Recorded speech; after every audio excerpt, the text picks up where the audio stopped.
Hey everyone, welcome back to my channel. If this is your first time here, my name is Angel and today I'll be sharing with you some more fun and simple DIYs. Before we get started, as always, if you enjoy this video, don't forget to give it a big thumbs up, and if you haven't already, subscribe to my channel and click on that little notification bell so that you won't miss out on any of my future videos. For this first project, we're going to be using one of these wood ovals from Dollar Tree, as well as some of these little wood snowmen that I also got from Dollar Tree back around Christmas time. Now I'll also be using this really pretty tissue paper that I also got from Dollar Tree. This part is definitely optional. I decided I wanted to Mod Podge this tissue paper onto my wood oval, but of course you can just paint or stain this wood oval, or of course you could just Mod Podge it with something that you prefer. Once my Mod Podge had dried completely, I went ahead and took off the excess, and then I just sanded down the edges with a Dollar Tree sanding block. Now at this point I realized that I did want to paint my little wood oval, so I went ahead and used some of my white Waverly chalk paint and gave that just one coat all the way around the backside, the edges, and a little bit on the top just to give it a rustic look. Then I went ahead and gave those little wood snowmen one coat of my white paint as well, and we are going to be using these for the feet. Now, because I wasn't sure where I wanted to use this piece, I was thinking about using it in my kitchen by my sink. I went ahead and gave it a really thick coat of Mod Podge all the way around that wood oval piece and the wood snowmen as well. Then, of course, as always, to glue my little legs to my wood oval piece, I'm using Dollar Tree wood glue.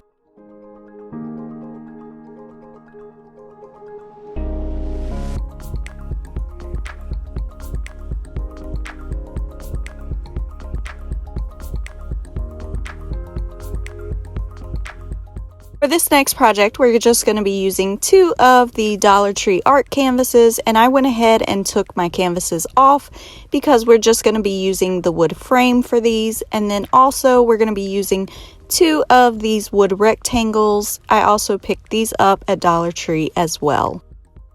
Now for reference, these are the 5x8 canvases, and those wood rectangles do fit perfectly inside of here for us to be able to make a shelf with these. I went ahead and gave both of these frames just a light coat of my white paint. I wasn't too concerned about coverage. And then for the rectangle pieces, I'm just using my Waverly Antique Wax. Then just using that same paintbrush that I used for the antique wax, I went ahead and just kind of roughed these up a little bit to give them a more rustic look.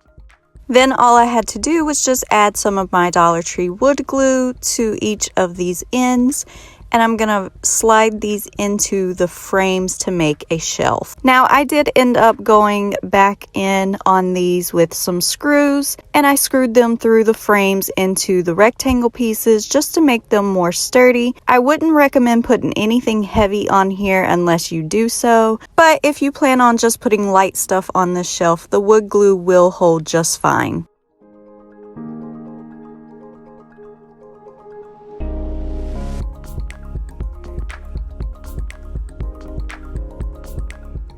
For this next project, I picked up this little Valentine's wood piece from Dollar Tree. It's a little envelope, and I thought this would be perfect to make a little mail holder with.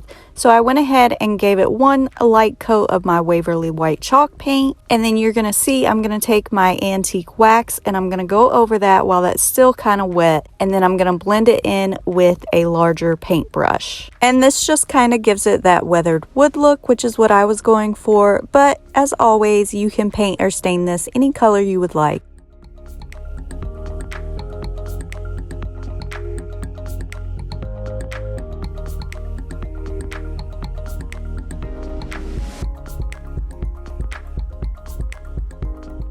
Once that was all dry, you see here I'm just marking where I want to drill my 2 little holes because I'm going to be using some macrame cord for this, but you can of course just use twine or rope or yarn or anything that you have on hand. So once I finished drilling my 2 little holes where I wanted them, I'm just going to take a piece of macrame cord that's long enough to go through each hole and tie at the back. If you're having trouble getting your rope or cord to go through your holes, just wrap some tape around the ends and then you can easily pull it through. And again, once I had those pulled through the holes, I'm just going to tie a knot in each side. And you will definitely want this to be pretty tight, but not too tight because you do want to be able to put mail down inside of this when you are finished. Now, I have showed you guys how to do macrame a few times on my channel before, but if you haven't seen any of those videos, all I'm doing here is just measuring out a cord that is 4 times the length of this little mail holder that we're making, and then I'm gonna measure out 8 more cords the same length as that. Now, I will say that I wish I had did 10 cords, so I would recommend doing 10. And you'll see why in just a little while. Now, once I had all 8 of my cords cut down, I'm going to go ahead and attach those to the cord that we already tied to our little mail holder. And you can see here, it's very simple. I'm just folding those over in half and then putting them down through and pulling them through at the bottom. Once you have all of the cords attached, I do recommend going ahead and taping your little wood piece down so that it's not moving around while you're working with the cords. Now, I will be using a square knot for this, but if you do not want to do a square knot or you're not sure how, then you can just do these simple knots that I'm showing you here, and all you would have to do is the same fishnet pattern that I'm going to be doing with my square knots, if that makes sense. So all you would do for the first row is just skip that first one, tie the next 2 together, then keep going all the way across to the end, and on the next row you would just start with that first cord. Hopefully that makes sense, but if you would like to do square knots, they're really not that hard. And I have a few other videos showing you how to do this knot, and I will also post a picture up right now of exactly how to do this knot. It's very simple. Once you get the hang of it, it will go by very quickly.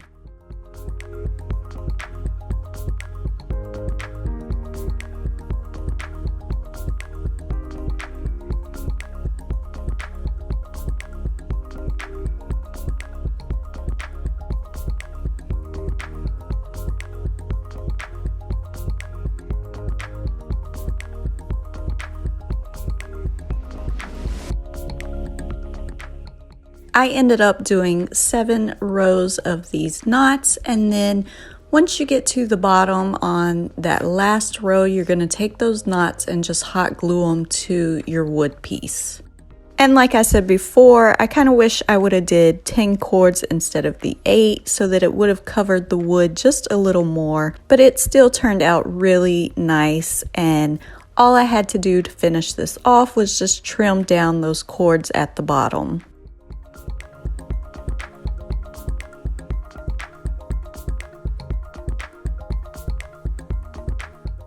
For this next project, all you're going to need from Dollar Tree is just 2 wood frames. It really doesn't matter which 2 wood frames you pick. I just had these on hand already, so these are the wood frames that I'll be using. I took the sign out of one of them, and then this one is going to be the bottom piece, so I'm just going to leave the sign in it and flip it over to make the bottom of this. I went ahead and removed the hardware from both of these frames, and then we're also going to be using a few Jenga blocks to make the legs for this. All I had to do was just glue 4 sets of 2 together.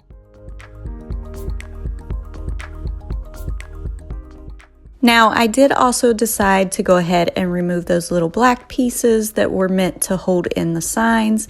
You're not going to have to worry about this bottom piece because the legs are going to hold that down. Once my little Jenga pieces were all dry, I went ahead and glued those to the bottom piece in each corner.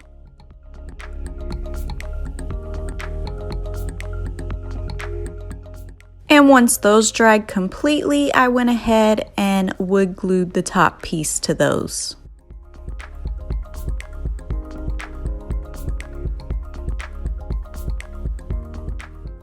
Now, at first, I just wanted to give this a light coat of my Waverly Antique Wax, but as you can see, these frames really weren't taking the wax very well. So I do go back in with some of my white Waverly chalk paint, and I just kind of give it a dry brush effect to make it look rustic instead. And I do really love the way it ended up turning out, even though it wasn't my original plan.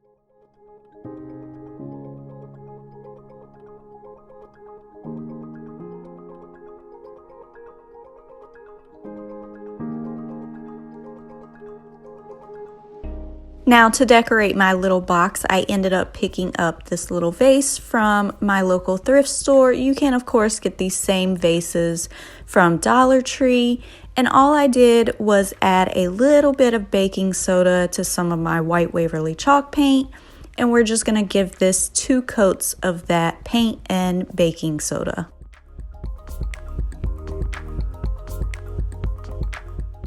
I also picked up this vase from Dollar Tree. I left it just the way it was. I really liked it how it looked, and I didn't have to paint it. I ended up just adding some Dollar Tree florals and greenery, and this is how it turned out. Thank you so much for watching today's video. I hope you enjoyed it, and I will see you next time.